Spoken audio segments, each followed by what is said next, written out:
Good evening. It's Saturday the 22nd of March. It's just past 6 o'clock and welcome to our Saturday evening news programme. And in the news this week, Litter Free Dorset has announced the 35th Great Dorset Beach Clean, and it will take place on the 5th to the 13th of April. And everyone is invited to join in this community effort to keep our coastline in pristine condition. This year's event promises to be bigger and better than last year's, with beach cleans happening all along the Dorset coast from Lyme Regis to Poole. Taking place during the Easter half-term, the Great British Beach Clean is a family-friendly event free for anyone to attend. It's an excellent opportunity to enjoy the stunning Dorset coastline, meet new people and learn about the importance of taking care of the environment. Last year, despite stormy weather, over 200 dedicated volunteers came together to clean up 8 beaches across Dorset.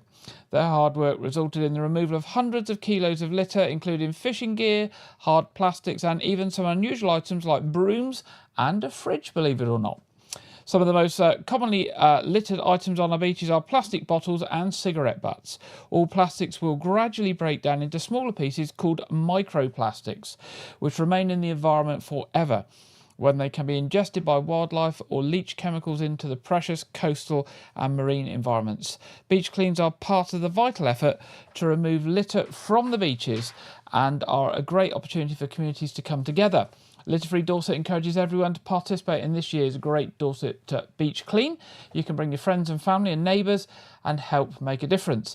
Now, you can find out the full schedule of beach cleans if you search on Google for Great Dorset Beach Clean.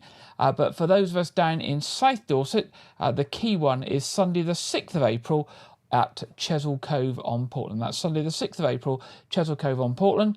But to find out other events throughout Dorset, go onto the internet and search for Great Dorset Beach Clean. Now, local travel company Crossways Travel is offering a unique pub crawl around some of Wetherspoon's historic alehouses. And this week, this has hit the national press in several of many of the national newspapers. The company has launched the new and quirky tour that will take punters on a trip to 6 of the popular pub chains' drinking houses in Derby, Keswick, Blackpool, Liverpool and Harrogate. It is part of a 6-day tour running from August the 26th to September the 2nd and includes a 5-night stay at a hotel in Leeds, costing £699. Some of the iconic venues include old theatres, listed buildings, an 18th century bank and a former police station and a magistrates' court. Crossways Travel is run by a local couple, Matt and Katie Crocker, who live in Crossways. Matt said the tour is creating a lot of interest and explained why the company had decided to start up the unique tour. He said, "We wanted to offer something a little different, and we know lots of our customers enjoy Wetherspoons for lunches, and we've also have a huge following that enjoy historic properties. We haven't done a tour like this before, but with so many historic buildings within the Wetherspoons portfolio, it seemed a perfect choice." Now, Crossways Travel has operated for over 15 years and run an extensive range of day excursions and coach holidays from the local Dorset area and pride themselves on customer service. Matt said, "We are also the only company that offer a driver and tour manager on all of our trips, including all-day excursions. This helps us offer a very personal service to our customers. We have a huge amount of loyal customers from the area who enjoy travelling with us and are more like friends than customers." The company offers day trips, UK excursions and tours wider afield into Europe. And for more information on Crossways Travel, pop onto Google and search for Crossways Travel. Families in Littlemore will soon benefit from a family hub, bringing together essential services and support under one roof. The new Littlemore Family Hub will be based at the existing Children's Centre in the Top Club building, a much-loved space within the local community.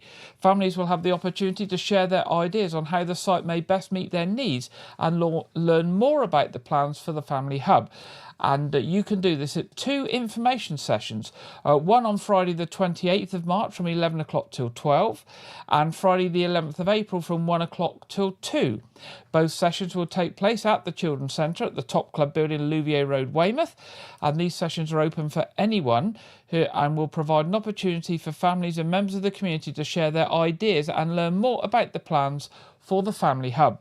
Family hubs are welcoming spaces designed to offer advice, support and activities for families with children and young people aged from 0 up to 25 years of age.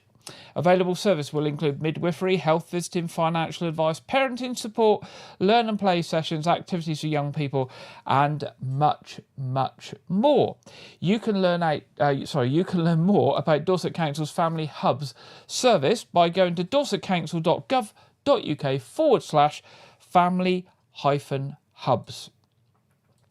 Now, Dorset's current High Sheriff, Anthony Woodhouse, presented 13 charities, organisations and individuals with a coveted High Sheriff's Award at a ceremony held at the Duchess of Cornwall on Poundbury on the 6th of March. The evening celebrated some of the most deserving people and organisations Anthony has met during his year as High Sheriff of Dorset.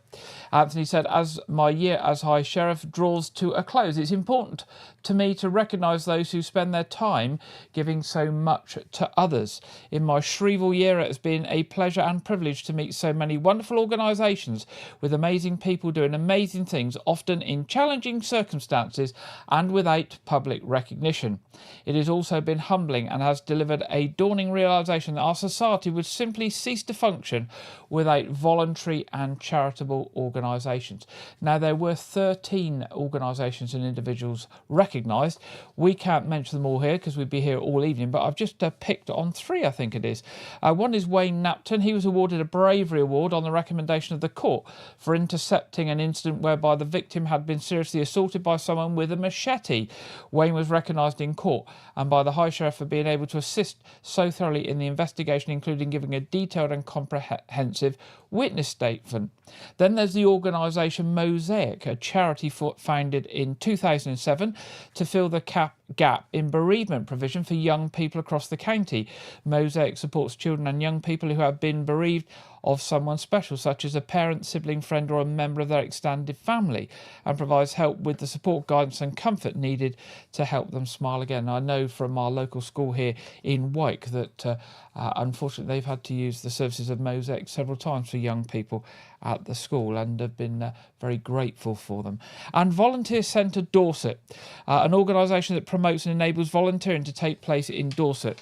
It's run by Chief Executive Marie Waterman, and Marie and her team support charitable organisations to advertise their roles and match them up with volunteers. Marie has worked for the charity for almost 2.5 decades, and actually they are embedded throughout Dorset in many, many voluntary organisations and support volunteers and provide them for many organisations throughout Dorset. Now, His Majesty's Lord Lieutenant of Dorset, Mr Michael Dooley, attended the award ceremony and said, "I was honoured to attend the award ceremony where I had the pleasure of meeting remarkable individuals and organisations dedicated to serving the people of Dorset. The High Sheriff is the King's representative in the county in respect of law and order and plays an increasingly active role in promoting the voluntary sector within the communities and highlights the work of often unsung heroes." Now, the new High Sheriff will be Callum Bremner, and he will take office on Sunday, March the 23rd. That's tomorrow. So Callum will become the High Sheriff from tomorrow, March the 23rd.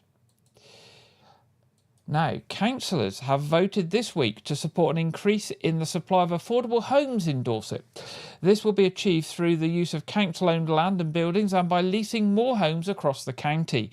4 approaches to increase the overall supply of homes were presented to councillors at the People and Health Overview Committee.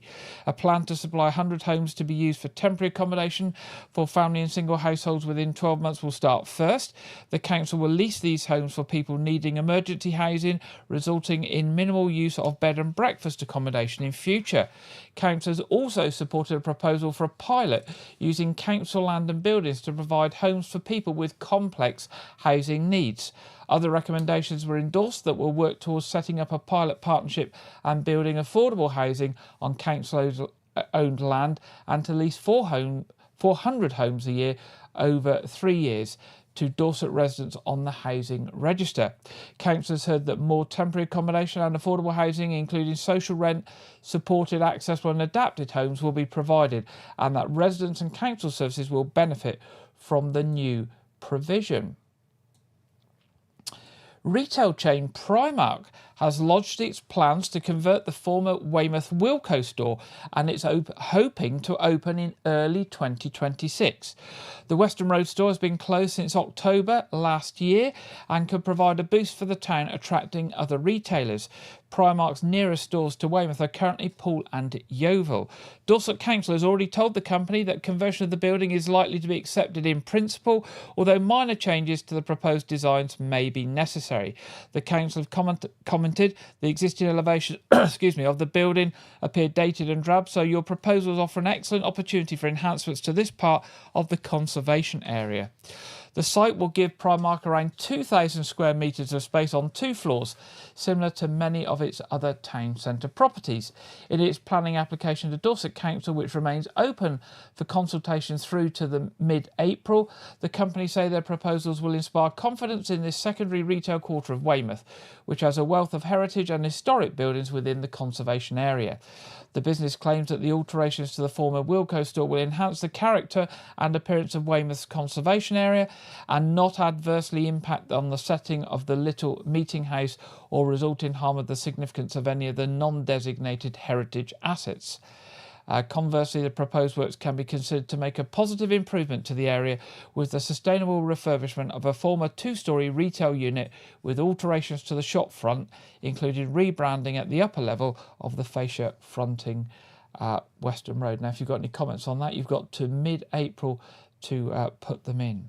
Now, officers from Dorset Police are appealing for the driver involved in a road traffic collision in Weymouth to come forward. It was reported that around 6:15 p.m. on Tuesday the 25th of February, a collision occurred in Spa Road at the junction with Ison Road involving a car and a pedestrian. The pedestrian was a 14-year-old girl. She sustained minor injuries as a result of the collision. The female driver of the Nissan Qashqai involved gave the teenager a lift home, but it was reported that the motorist did not leave her contact details and has not reported the collision to police. Police Constable Adam Dunford of Weymouth Police said, after initial inquiries, I'm keen to speak with the driver of the Nissan Qashqai to obtain their account of what happened. I would urge the driver to make contact with us as soon as possible. I appreciate the driver involved in this collision stopped the vehicle to assist the pedestrian.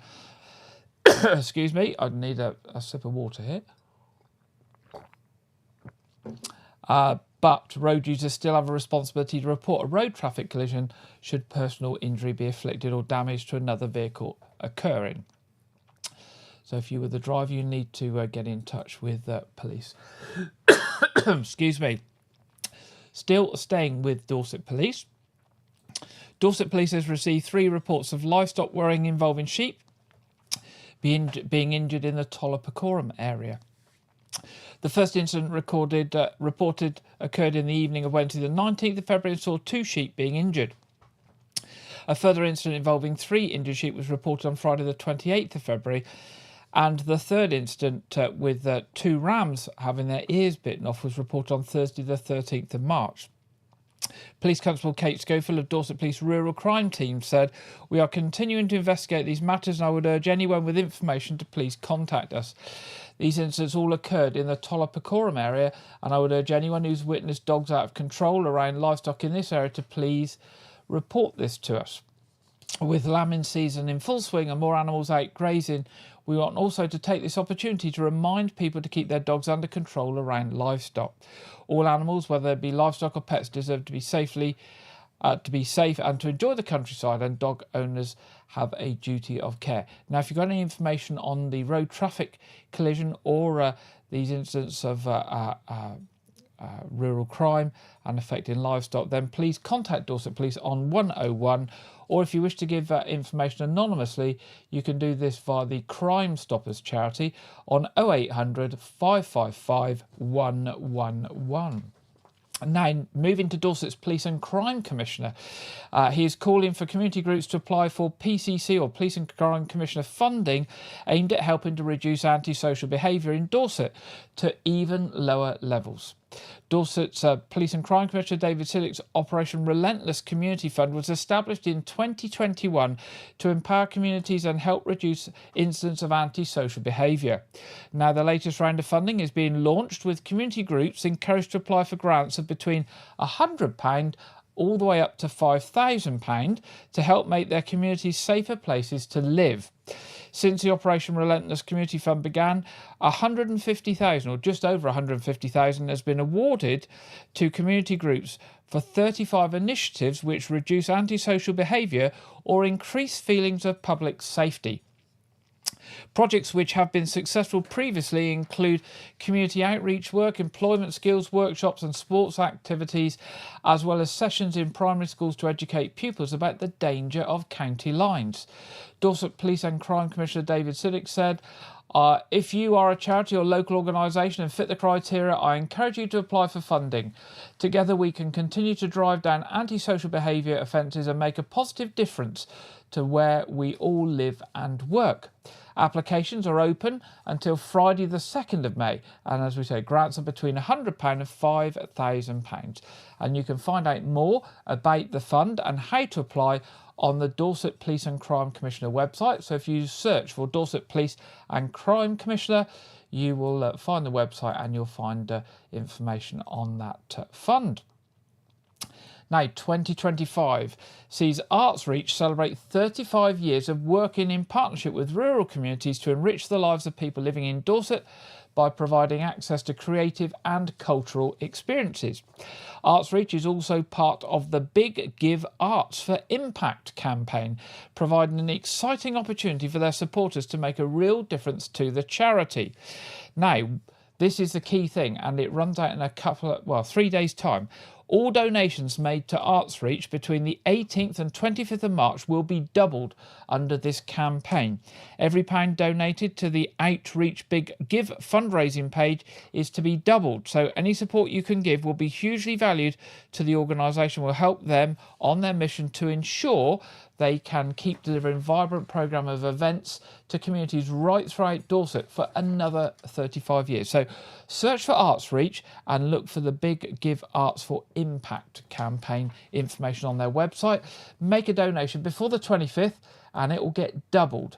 So really a big opportunity there to raise lots of money for that wonderful body that provides communities throughout Dorset with arts and music and all sorts of things. Now, Dorset Council Trading Standards has taken part in a large-scale national-funded illegal tobacco disruption operation in Ferndown and Weymouth last week. It was coordinated by Trading Standards South West during the week of action that commenced on the 10th of March. Supported by Dorset Police, the operation saw a total of 15,520 illegal cigarettes, 9.1 kilograms of illegal hand-rolling tobacco seized by Trading Standards officers from various premises or vehicles associated with the premises. In addition to this, 334 illegal vapes were seized, and a total retail value of the seized goods was around £15,500. Cheap illegal tobacco and vapes are easily accessible to young people. The money made from their sale is used by organised criminal gangs to finance other illegal activities such as drug, modern-day slavery and people trafficking. Trading Standards officers have discovered several sophisticated concealments across the region being used by the criminals to conceal their stock. Criminal gangs go to great lengths to hide it from authorities, protecting their stock from seizure. Sales of illegal tobacco and or vapes can be reported anonymously if you know where any are being traded or stored. And you can do this on a special website, www.tssw.org.uk/report-it. So that's www.tssw.org.uk/report-it. Or you can call Citizens Advice and report it to Citizens Advice on 0808 223 1133. That's 0808 223 1133. In their latest newsletter, Public Health Dorset have suggested 7 ways to benefit your baby's development, as well as advice about safer sleep for babies. When your baby is very small, you might feel self-conscious talking to them because they can't reply. You might prefer to sing songs or rhymes to your baby instead. Now, some of the benefits of doing this, either talking or singing or reading rhymes to them, is they get to learn new words. It helps them recognise the sounds of words. The rhythm helps them understand more words. When you sing with actions, it boosts fine and gross motor skills. They develop other skills like maths when rhymes include counting. It helps them understand key emotions, and it makes them bond between you. It makes the bond between you and your child stronger. If you'd like to learn more nursery rhymes, you can actually look onto the Public Health Dorset website and find out some information with some links there of how to watch and sing along to some videos. And you can also learn about babies obviously sleeping safer. Babies spend most of their first year of life sleeping. This is a precious time for all, and to make sure every sleep is safe, it's important to follow expert advice until your baby is 12 months old. A baby's sleep can be impacted by their position, the room temperature, a messy cot, breastfeeding, room sharing and co-sleeping. Safer sleep advice should be applied to every sleep, whether it's night and day, cot or pram, quick nap or nighttime sleep. Now, they're recommending that you read information from the Lullaby Trust. And the Lullaby Trust aims to raise awareness of sudden infant death syndrome and create a safer sleep environment for babies. So if you search on Google for the Lullaby Trust, some very, very good, useful, safe sleep advice there if you have a baby under 12 months of age. And finally, in our headlines tonight, the Mayor of Weymouth, Councillor John Earl, is launching the 2025 Mayor's Community Awards and is looking for unsung heroes to be nominated. If you know someone who goes the extra mile to help others in your community, you can nominate them today to be considered for an award from the Mayor. Contact your councillor and then tell them who you'd like to nominate and why you are nominating them. Nominations need to be with the councillor by 12 p.m. on Wednesday the 30th of April. If you don't know who your councillor is, you can visit the Weymouth Town Council website to find the contact details for your local councillor and get nominating those local people today. The recipients will be selected after the closing day and will be announced at a meeting of the Weymouth Town Council's full council in May. Now, the nomination criteria is that they must live within the Weymouth Town Council boundary. The nominee, whether an individual or group, needs to be providing support within the Weymouth boundary. Nominees cannot be serving councillors or staff members of Weymouth Town Council, and they must not receive financial recompense regarding the nomination. It must be for a volunteer. If the nominee is an individual under 18 years of age, then permission must be sought of their parent or guardian. And the final thing, nominations must be received by 12 p.m. on the closing date, Wednesday the 30th of April. There we go. So search out your town councillor and get nominating those volunteers within your community as long as they're from the Weymouth Town Council area. More information on the Weymouth Town Council website. Pop along to Google and type in Weymouth Town Council. It's now time in this week's programme to go over to Andrew Wright for this week's film review and preview. I'm Andrew Wright. This weekend, the controversial live-action adaptation of Snow White premieres in cinemas. The film stars Rachel Zegler as Snow White and Gal Gadot as the Evil Queen. The film revolves around a princess joining forces with 7 dwarves to liberate her kingdom from her cruel stepmother. The film has been steeped in controversy for years, with aspects such as the colourblind casting, story changes, and reimagining of the 7 dwarves being criticised, as well as Rachel Zegler critiquing the original film, and Zegler and Gadot having opposing stances on the Gaza conflict. So there's been a lot of calls to boycott the movie, and it's a political hot potato. But don't let that stop you from watching it. So far, this film has received mixed reviews from critics who called the film muddled. I think most of the reviews agree that Rachel Zegler gives a good performance, so that's something you'll have to check out for yourselves. Snow White is in cinemas now. Last week, the new Russo brothers movie, The Electric State, was released on Netflix.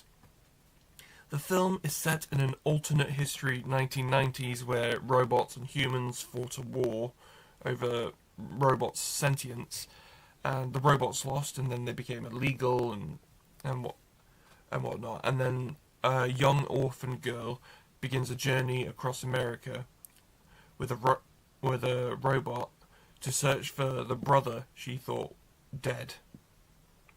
The film stars Millie Bobby Brown, Chris Pratt, Ke Huy Quan, Giancarlo Esposito, and Stanley Tucci, and there's like Anthony Mackie, Woody Harrelson doing voices, so it's quite a starry cast. The film has been panned by critics, who mostly didn't like how it deviated from the novel it's based on. I haven't read the novel, but I thought better of it than critics did. I thought it did fall short of my own personal expectations, because I like Winter Soldier, because it's a Russo brothers movie. I like Winter Soldier, Civil War, Infinity War, Endgame, and I really liked The Grey Man that they did for Netflix. And I thought in this, The Electric State, the main performances are a little wooden, especially in the beginning, and the script is a bit clunky, but it's still, decent watch, and it's a heartfelt movie with a lot to say. So I gave the film very generously around about 3.5 stars out of 5. It's more of like a 3-star movie, but I'm nice. That's all I have for this week, but be sure to check back next week where I will be previewing the action movie Novocaine, starring Jack Quaid, famous for his roles in The Boys and Star Trek. Now back to Gary in the studio. And I apologise there, we had some problems with the picture feed from Andrew tonight, but the sound was coming through, but something went a bit weird with the pictures there, but hopefully that didn't spoil your experience of Andrew's report this week. And as the audio was coming through clear, I thought I would proceed with that rather than stopping it. So apologies to you for that. It's now time for the weather this week, and we go over to the Met Office, and this week we are joined by Ellie Glazier.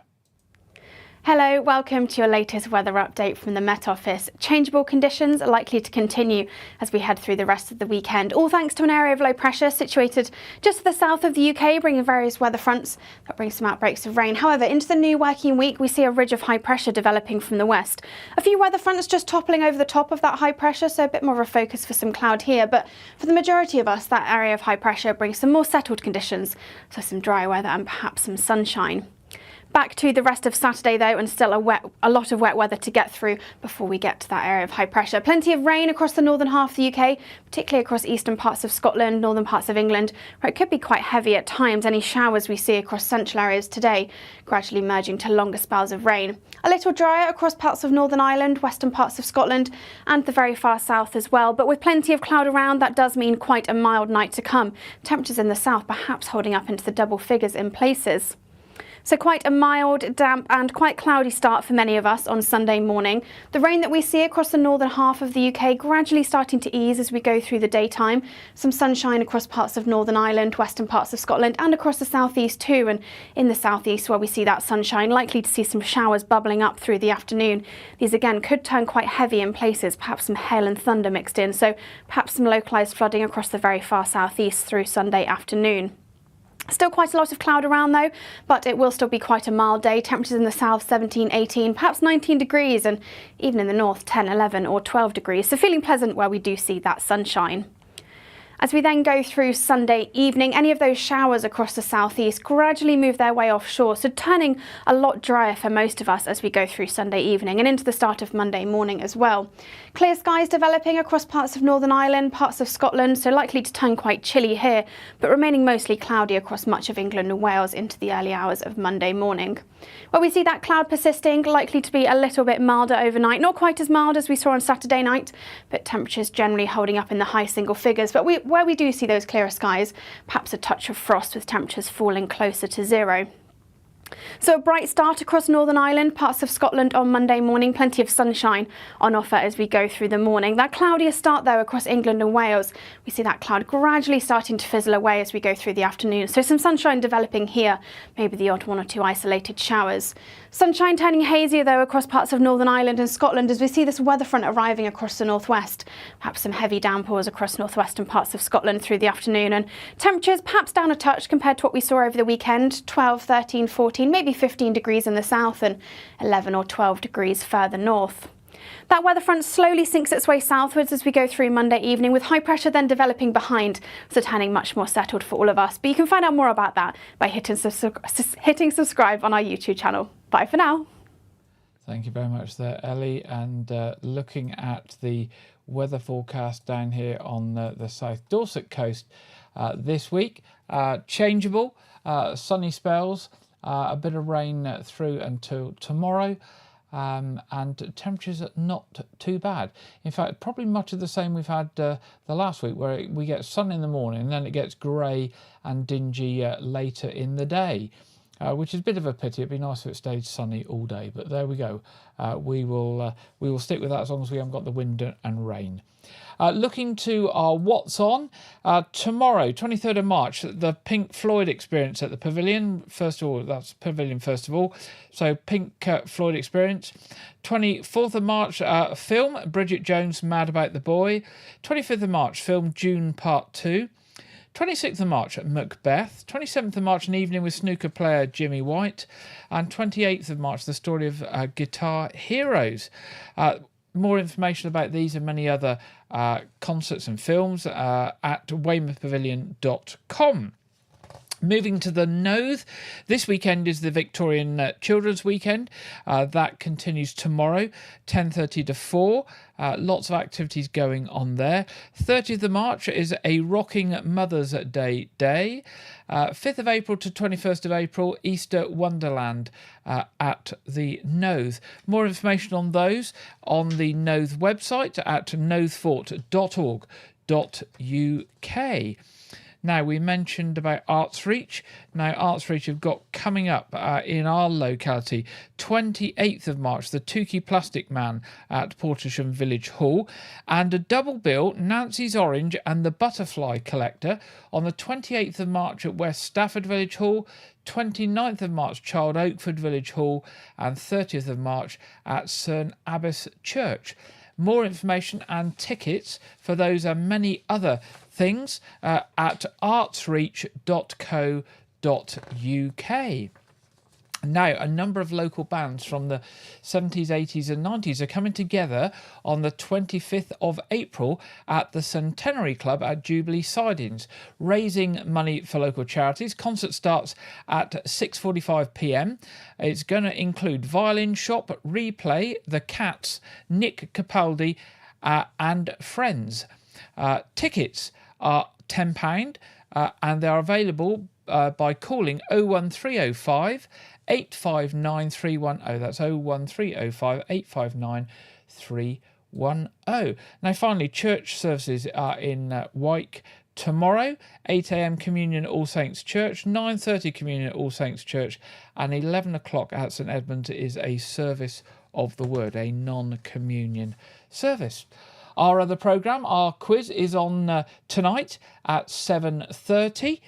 You'll be most welcome to join us. It's family friendly, it's free of charge, and it's there for anyone who doesn't like watching TV on a Saturday night.